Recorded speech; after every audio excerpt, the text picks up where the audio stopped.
যেখানে পরিবেশ নিস্তব্ধ। দেখুন, প্রত্যেকটা জিনিসেরই বাঁচার অধিকার আছে।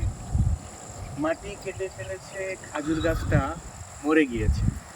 কত সুন্দর অসাধারণ একটি দৃশ্য এই জায়গার মধ্যে, আসলে অভাবনীয়, অকল্পনীয়। এমন পরিবেশ কার না ভালো লাগবে? লাল মাটি, হয়তো বৃষ্টির কারণে এই মুহূর্তে মাটিটা এমন লাল বোঝা যাচ্ছে না, কিন্তু লাল মাটি সূর্যের আলোয় আরো অন্যরকম লাগে। শুধুমাত্র গাছটি দাঁড়িয়ে আছে এক টুকরো মাটির উপরে। দেখুন কত সুন্দরভাবে গাছটি দাঁড়িয়ে আছে। গাছটি মারা গিয়েছে, তারও হয়তো বাঁচার অনেক ইচ্ছে ছিল, কিন্তু সে বেঁচে উঠতে আর পারেনি। এখন বর্তমানে তার অবস্থা এখানে এই অবস্থার মধ্যে আছে। পুরো গ্রামটা যদি আমরা আপনাদেরকে দেখাই, একদম খালি জায়গা, নিস্তব্ধ জায়গা, নিস্তব্ধ পরিবেশ, খুবই ঠান্ডা পরিবেশ।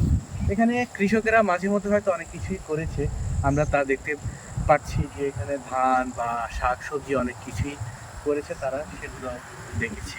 অসাধারণ এই জায়গাটা। আপনার কাছে কেমন লেগেছে অবশ্যই কমেন্টে জানাবেন।